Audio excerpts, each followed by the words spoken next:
Welcome to the deep dive into decoding Trump's masculine politics, a closer look. Today we're going to be exploring how Trump has used traditional ideas of masculinity to shape his political identity, appeal to his base, and influence the broader political landscape. From the moment Trump entered the political scene, he made it clear that his persona was anything but conventional. His masculinity, rooted in traits of dominance, self-confidence, and strength, became a cornerstone of his appeal. Trump's brand of masculinity is often linked to hyper-masculine ideas, assertiveness, wealth, toughness, and a certain brashness. His slogan, "Make America Great Again," tapped into a nostalgic version of a strong, dominant America. But what does this brand of masculinity look like in practice? One of the clearest expressions of Trump's masculinity is his confrontational rhetoric. From insulting rivals to challenging the media, Trump embraced a style of communication that is unapologetically bold and direct. Trump's verbal aggression is a key aspect of his masculinity. In an era where political correctness often governed public discourse, his bluntness stands out. For many of his supporters, it's a refreshing break from the softness of typical politicians.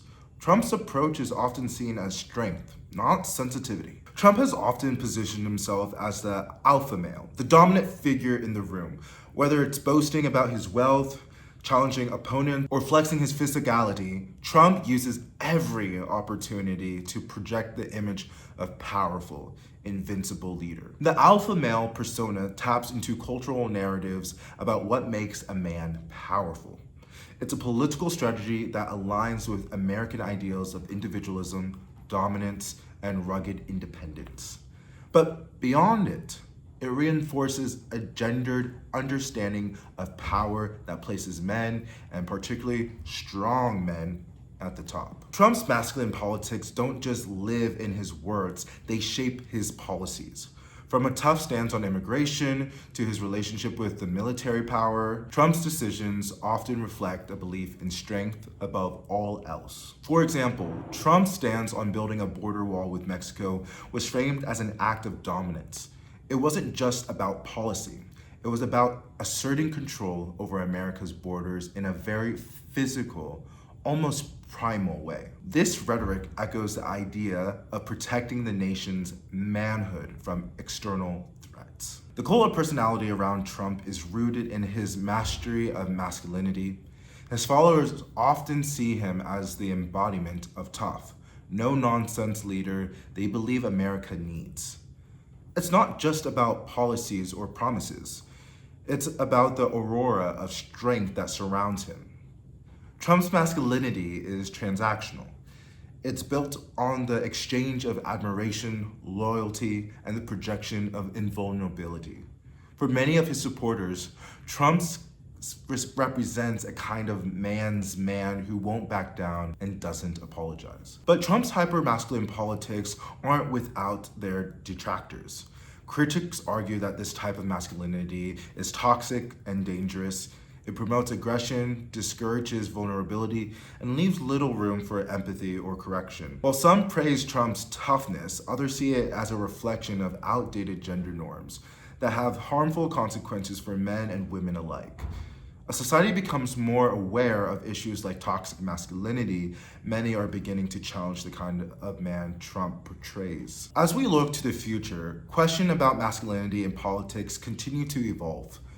Will we see a shift away from traditional alpha male archetypes? Or will figures like Trump dominate the political scene and leverage their masculinity as a tool of power? We're entering an era where politics is being reshaped by a variety of voices, including women, LGBTQ+ leaders, and progressive men who are redefining what it means to be strong, assertive, and powerful. What role will masculinity play in the political movements of tomorrow? So what do you think? Has Trump successfully capitalized on a very specific form of masculinity, or is his style of politics just been a product of the times? Let us know your thoughts in the comments below, and if you enjoyed this analysis, don't forget to like, share, and subscribe for a more deep dive. Thanks for watching. All right, now with all that Jesus Christ. Okay, and now with all that analysis out of the way, I just want to talk to you guys one-on-one. I've grown up in the era of Trump, of trying to understand also my own sense of masculinity, what that means, and how to assert it, how to fully embody it, but find ways that I can hold truth to my values and my beliefs and not use masculinity as a type of oppression, but as a way of asserting my existence in a way that is productive, helpful, and will lead me to success. And I come from a very progressive, liberal background, and everything that Trump embodies, both before he ran for president in 2015, and now as he's going to be as he's the president-elect, he's the antithesis of what I was raised to believe what masculinity is. I was raised by two women. I have an older sister, and I'm very comfortable being around women. However, I felt like growing up that I was not appreciated for being a man, being a young boy, and a lot of characteristics or behaviors that are normal. And we're not talking about toxic stuff. In fact, I don't really like identifying masculinity through the lens of toxic masculinity. There's good and bad behavior, and I think that masculinity isn't inherently bad. However, any type of behavior that was associated with being a boy, whether that's not necessarily thinking before you act, or being fairly responsive against people challenging your position, I felt like a lot of stuff I couldn't explore if it was coded in masculinity. I was told by my parents that boys, when they're all together, they make bad decisions, and they weren't necessarily saying that was going to be the case with me, but they were making all these comments and inferences that led me to believe that my identity, being a man, boy, was wrong, and that women, the way that they behave and act, was like right, inherently good, and should never be questioned. And I lived in this like neoliberal feminist environment where I felt really shit about being myself and trying to explore what being a man, explore my masculinity. And it took me until college, honestly, till like right after I finished my undergrad, to fully feel like I was on the right path to channeling a type of healthy masculinity, and that was quite liberating. I have kind of like this own persona of a cowboy, the type of a lone ranger, if have you will, and I've been able to really appreciate the stuff that makes me me, and I kind of see myself transcending from gender, but I very much identify as a man, and I think that there's a lack of healthy male representation out there, and the right wing, the conservatives, the Republicans, see that gap and are doing effective messaging. It's messaging that is overall detrimental to the individual men and young boys who are looking to them to help solve their problems and help formulate a idea of what a man is. But at the end of the day, it's causing more harm than good, and we're seeing the gender divide widen and widen to the point where it seems like women will be mostly Democrats, liberals, despite the huge amount of white women who voted for Donald Trump in this last election. Kind of the same what they did in 2016, but that's neither here nor there.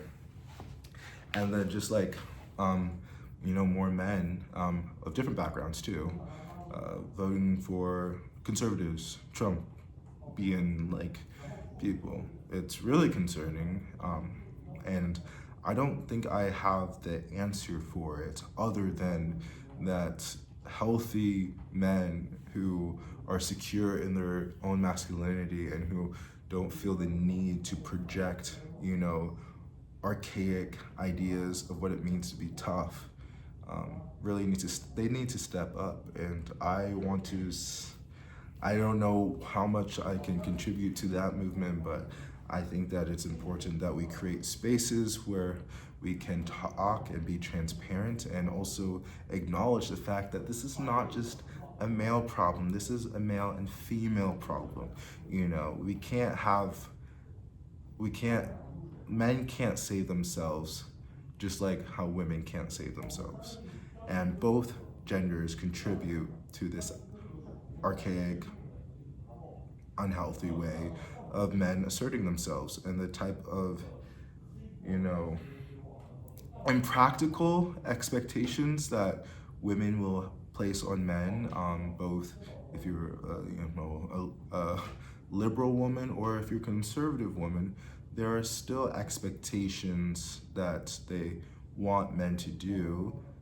There are still expectations that they have about men, and there's still behaviors that they want for men, but you can't have a man that is tough, that doesn't cry, but also is going to be there to listen to your problems and be a compassionate person and nurture you. You can't have both. And so I see women also being problematic. Again, I'm not saying it's women's fault that men are the way.